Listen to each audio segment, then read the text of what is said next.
Pour modéliser le bâtiment à construire, plusieurs possibilités s'offrent à nous. Nous pouvons utiliser des zones pour être très simple, notamment en vue 2D, ça va largement suffire. Je peux par exemple utiliser une zone particulière, zone autre, je vais l'appeler bâtiment à construire. Je pourrais, si j'étais dans le cadre d'une rénovation, eh bien, modéliser ou du moins représenter en plan les bâtiments existants, d'accord? Et donc là, sur cette partie-là, bah, je vais tout simplement représenter le contour de mon bâtiment, d'accord? Alors je vais faire ça pour faire le tour. Donc j'ai fait le tour du bâtiment et ici il m'a représenté une nouvelle zone. Si je veux vraiment inscrire dessus, eh bien je pourrais toujours utiliser des onglets annotés avec du texte, hein.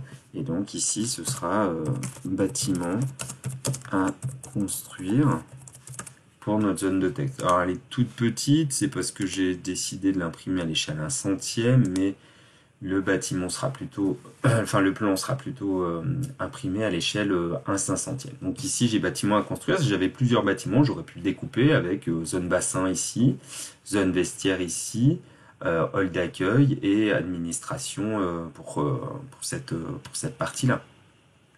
D'accord?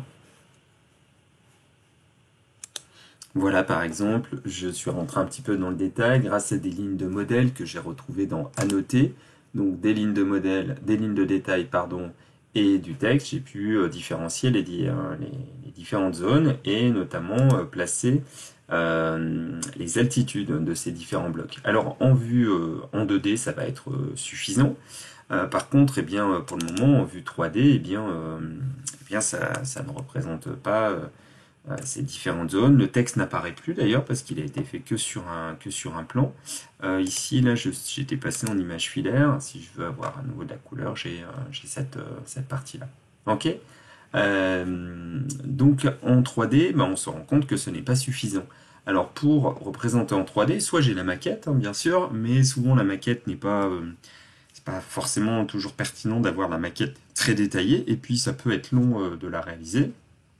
Une version simple, parce que ici c'est ce que je vais avoir besoin, c'est de créer des volumes et de créer un volume in situ. Alors pour ça je me replace en 2D, ici, je vais venir créer un volume in situ, par exemple l'espace bassin, d'accord. Je vais le représenter par tout simplement un rectangle, d'accord. Alors, bizarrement, il me dessine toujours ce carré-là. Je ne sais pas trop pourquoi. Donc, si je viens prendre un rectangle, ici, de toute la partie bassin, je vais venir jusque là. Je veux créer une forme qui sera un solide. Voilà. En vue 3D, qu'est-ce que ça donne? Eh bien, là, j'ai créé une forme. Alors, la hauteur de mon élément, pour l'espace bassin, j'ai dit que ça faisait 8,84 mètres et non pas 20 mètres.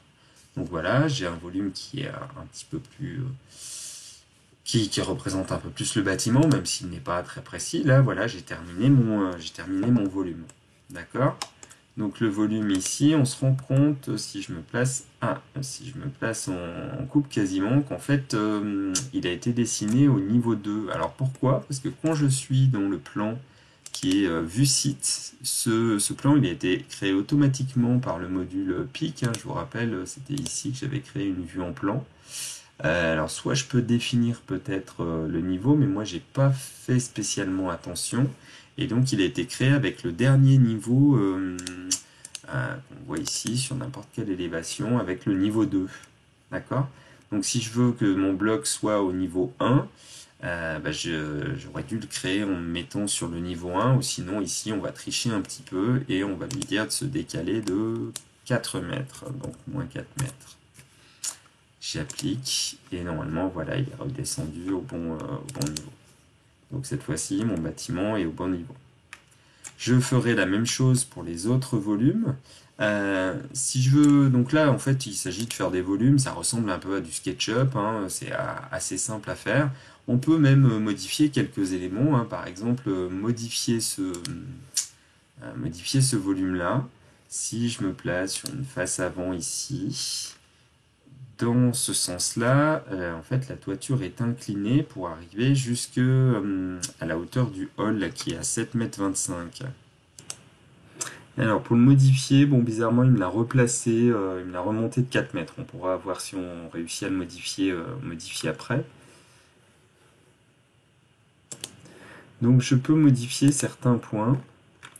Là par exemple si je viens ici, je veux modifier qu'il n'est pas à 8,84 mais de ce côté-là il va replonger à 7,25 pour être à la même altitude que le hall.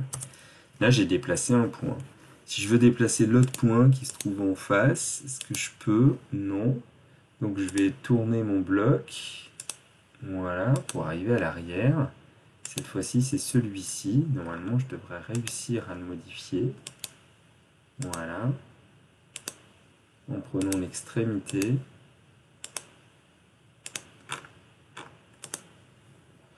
Alors pas toujours évident. Alors j'ai trouvé une petite astuce pour le modifier, j'ai changé de vue là, j'étais en 3D mais je me replace en 2D sur l'élévation et normalement là j'arrive, je sélectionne mon point qui est là et je veux baisser à 7,25 sauf que j'ai pas pris le bon, mince, 8,84 donc, et pardon c'est ce point là que je veux mettre à 7,25, sinon là j'allais faire une surface gauche. Voilà, là je peux finir mon volume. Il me propose d'enregistrer souvent avant de planter. Donc le volume, je peux le redécaler à moins 4 mètres. Voilà. Appliquer. Et cette fois-ci en 3D, eh bien j'ai représenté mon volume avec une toiture un petit peu inclinée pour ressembler, alors c'est pas dans le détail, hein, mais donc ça me donne les volumes principaux. Ça c'est généralement suffisant pour un plan d'installation de chantier. Donc sur la vue ici, je peux représenter mes 4 blocs de manière différente. Alors pour créer le volume vestiaire par exemple, j'ai galéré un petit peu si je le colle au volume que j'ai déjà créé. Donc là je l'ai créé volontairement un tout petit peu décalé. Ce volume-là, il me reste à le régler en vue 3D. Donc en hauteur, si je le modifie, eh bien l'ensemble là ne fait pas 10 mètres de hauteur, mais seulement 4,49. 4,49.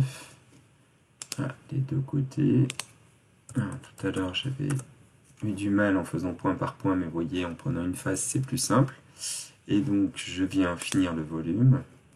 Et pour le placer à la bonne altitude, il est à moins 4. Voilà. Et après, sur la vue en plan, je dois pouvoir facilement le replacer ici. Contre l'existant, tac, voilà.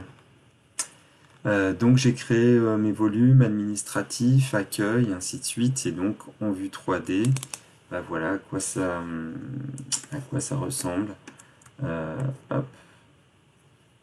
Pour avoir ces volumes-là, on verra comment les faire afficher autrement. Donc j'ai affiché 4 volumes utiles.